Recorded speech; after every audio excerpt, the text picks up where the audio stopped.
probably heard about the NATO invasion of Libya in 2011 and the brutal killing of Muammar Gaddafi. The official story was that it was a humanitarian intervention to protect civilians. But what if that was just a cover-up? What if there was a darker truth behind the real reasons for going to war? Leaked emails from Hillary Clinton, Secretary of State at the time, might blow the lid off the whole thing. These emails reveal a shocking secret agenda that had nothing to do with humanitarianism. In this explosive video, you'll uncover the disturbing evidence that NATO's war on Libya was actually about money, power, and oil. You'll see how Gaddafi's plan to create a pan-African currency threatened to upend the global financial system. And you'll learn why Western powers felt they had to take him out, no matter the cost. Brace yourself for a mind-blowing exposé that will shatter everything you thought you knew about the Libya intervention. The truth is uglier than you could imagine. Before NATO's bombs rained down, Libya under Muammar Gaddafi was a prosperous nation. The Libyan people enjoyed free education, free healthcare, and a right to housing. It was a far cry from one of the poorest countries in Africa that Libya once was. Gaddafi's crowning achievement was the Great Man-Made River Project, one of the world's largest irrigation systems. This massive infrastructure project brought water from the desert to the cities and coastal regions. It turned vast stretches of arid land into fertile ground for agriculture. One of the most ambitious irrigation schemes in the world. It's called the Great Man-Made River, and it flows beneath these sands. It is colossal in scale. 500,000 concrete pipes have been made and laid down over the past 2.5 decades. 6,000 kilometers of pipeline. Engineers digging deep into the bowels of the earth to tap into ancient aquifers. Libyans call it the eighth wonder of the world. But Gaddafi didn't stop there. He established a state-owned bank that provided interest-free loans for development projects. No more crushing debt from the IMF or World Bank. Libya was charting its course, free from the shackles of Western financial institutions. Gaddafi had big dreams for the rest of Africa too. He wanted to spread Libya's economic model across the continent. No more reliance on former colonial powers. Africa could finally be truly independent and self-sufficient. This bold vision of African unity and prosperity terrified the West. How dare a small nation like Libya defy the global financial system they controlled? Gaddafi's unorthodox policies made him a threat that needed to be eliminated. Gaddafi wasn't just dreaming of economic independence for Libya. His vision extended to the entire African continent. The centerpiece of this bold plan was the creation of a pan-African currency called the Libyan Golden Dinar. This new currency would be backed by Libya's vast reserves of gold and silver. In an eye-opening email from April 2, 2011, Hillary Clinton's confidant, Sidney Blumenthal, revealed the shocking details. Gaddafi's government held a staggering 143 tons of gold and a similar amount of silver. Worth over $7 billion, this precious metal stockpile was intended to establish the Pan-African dinar. If successful, this move would have dealt a devastating blow to the global financial system, dominated by the US dollar and European currencies like the French African franc. For decades, African nations had been stuck using these colonial-era currencies, perpetually indebted and exploited by their former imperial masters. But the Libyan dinar threatened to upend everything. It offered Africa a path to true economic sovereignty. No more playing by the rules of the Western banking cartels. This symbolic break from monetary colonialism was simply unacceptable to the powers that be. The leaked emails also exposed the pivotal role played by France in the decision to overthrow Gaddafi. According to intelligence sources cited in the emails, French spies were the first to uncover Gaddafi's currency plan. In just 2 weeks, I lost 36 pounds. I have more energy, better mood. I feel attractive again. This discovery sent shockwaves through the corridors of power in Paris. For French President Nicolas Sarkozy, Gaddafi's vision struck at the heart of France's interests in Africa. The emails outlined 5 key factors that motivated Sarkozy to lead the charge for military intervention in Libya: a desire to gain a greater share of Libya's oil production for French companies, increasing French political influence and dominance in North Africa, bolstering Sarkozy's domestic political standing in France, providing an opportunity for the French military to flex its muscles on the world stage. Crucially, addressing concerns that Gaddafi's Pan-African currency threatened to supplant French monetary control over its former African colonies. For centuries, France had exploited its African territories through the French African franc. Gaddafi's plan jeopardized this crucial economic stranglehold. It's no wonder Sarkozy felt compelled to act decisively to crush this upstart African maverick. To fully grasp the earth-shattering implications of Gaddafi's Pan-African currency plan, we need to understand the foundations of the global financial system itself. This system is built on a complex web of debt, exploitation, and monetary manipulation by a cabal of private banks and financial institutions. It all stems from the concept of fractional reserve banking. In simple terms, this means that banks can essentially create money out of thin air through the lending process. For every dollar deposited, they can lend out many times more, keeping only a small fraction as reserves. After World War II, the Bretton Woods Agreement further centralized this bank-created monetary system on a global scale. It established institutions like the International Monetary Fund, IMF, and World Bank to oversee and enforce the rules of this rigged game. But the linchpin holding it all together is the petrodollar system.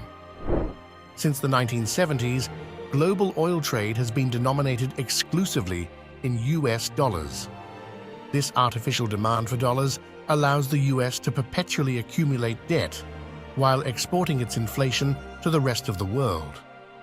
Any nation daring to challenge this financial hegemony faces swift and brutal consequences. When Iraq's Saddam Hussein began selling oil in euros in 2000, it was all the pretext the US needed to unleash its shock and awe military campaign just 3 years later. Gaddafi's plan to freely trade Libyan oil in a new Pan-African currency posed an existential threat to the petrodollar system and its domination by the US dollar. It's no wonder the financial elite felt so threatened by this African upstart. Gaddafi wasn't the first leader to challenge the petrodollar system and face severe consequences. Cast your mind back to 2000, when Iraqi dictator Saddam Hussein made a bold move that would seal his fate.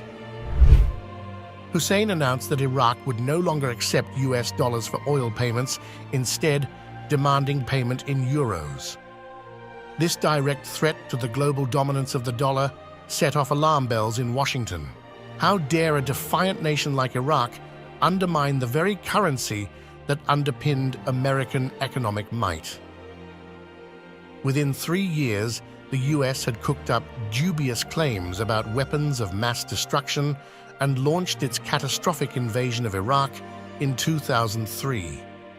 Saddam's real crime, it seems, was his attempt to free Iraq from the shackles of the petrodollar system. His execution at the hands of the new Iraqi government was a grim warning to any other nations thinking of bucking the status quo. Gaddafi, too, understood the power of the petrodollar and its role in perpetuating Western economic imperialism.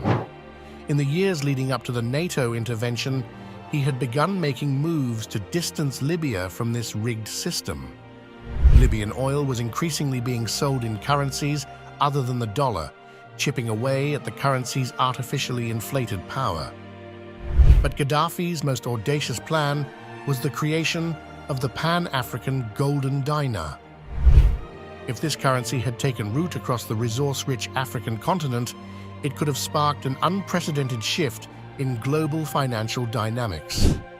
Whole nations would be liberated from their bondage to the US dollar and the rapacious Western banking machines that controlled it.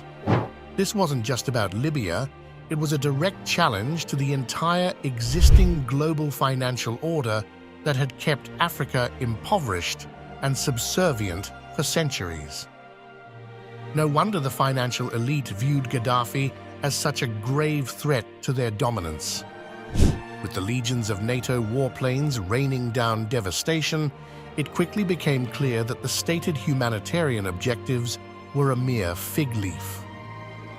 The relentless bombing campaign aimed at the very infrastructure that sustained ordinary Libyan civilians, with chilling disregard for human life. One of the main targets was the Great Man-Made River Project, Gaddafi's crowning achievement that had brought a water lifeline to the cities and fertile regions of Libya. NATO bombs directly struck the pipeline itself, as well as the factories that produced the pipes needed for repairs and maintenance. It was a deliberate, cold-blooded attempt to cripple this vital irrigation system that over 2/3 of the population depended on for water supplies and agriculture. Destroying the very means of survival for millions of innocent people could hardly be labeled a humanitarian intervention. But the wanton destruction didn't stop there. Schools, hospitals, and other civilian facilities all came under repeated assault from the NATO bombardment. Even the humble residential homes of ordinary Libyans weren't spared from the indiscriminate rain of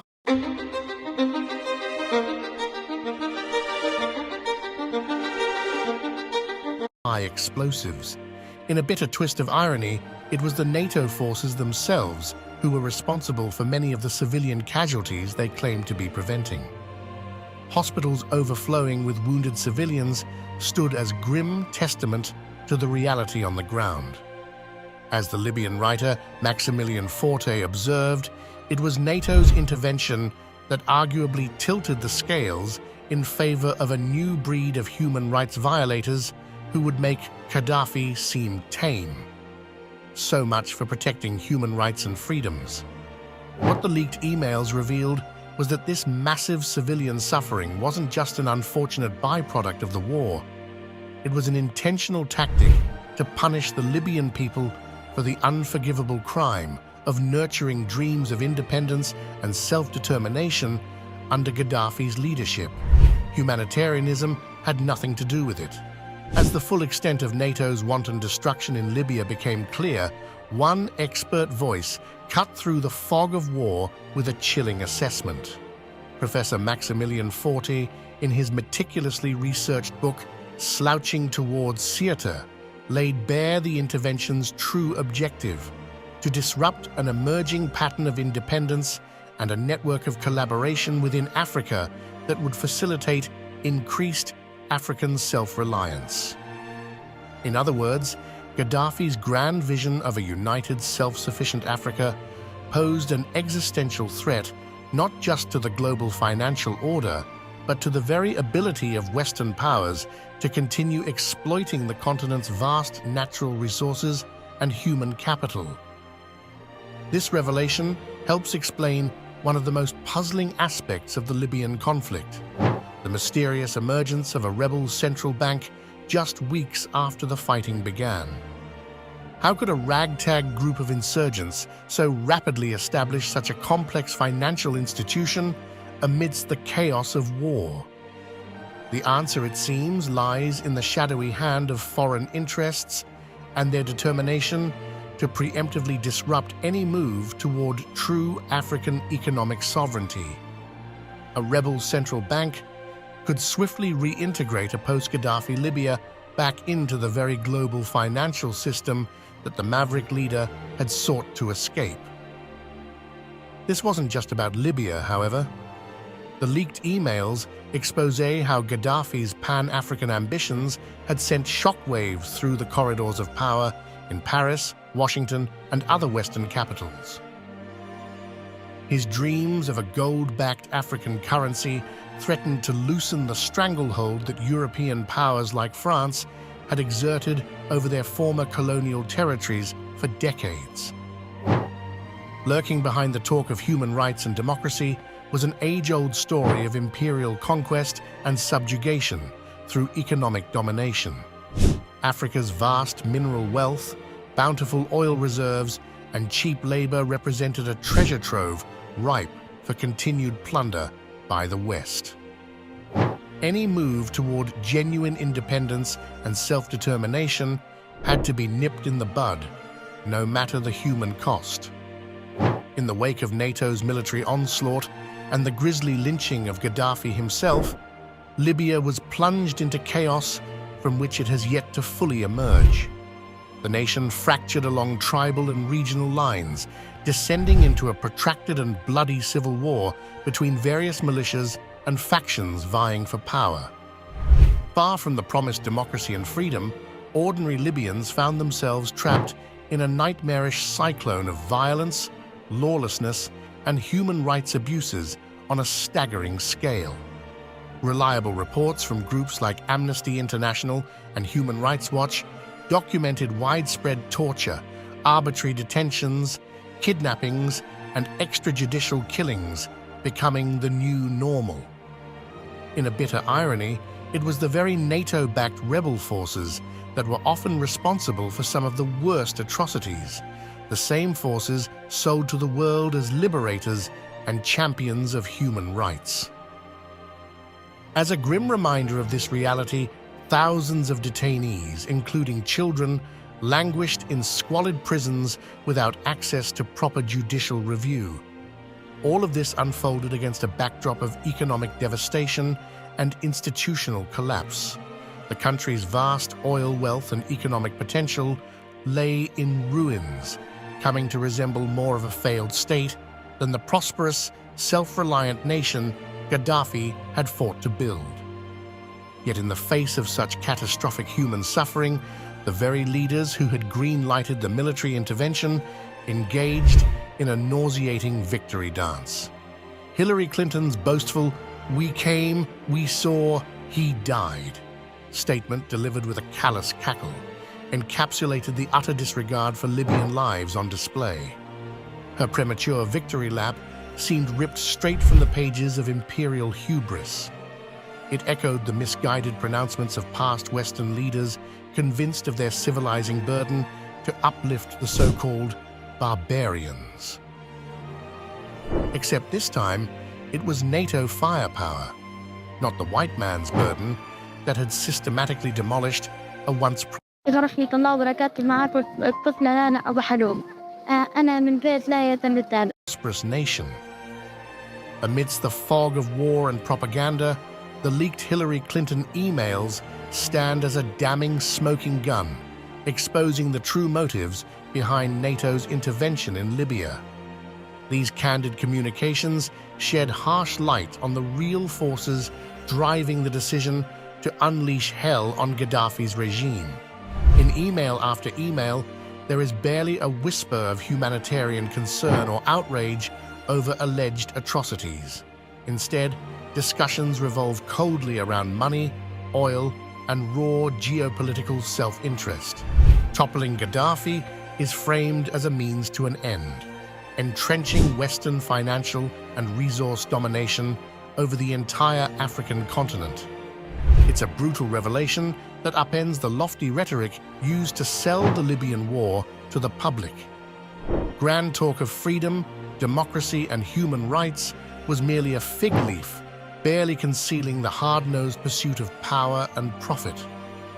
Foreign policy decisions of this magnitude were made not through moral conviction, but brutal calculations of how to preserve the global financial status quo.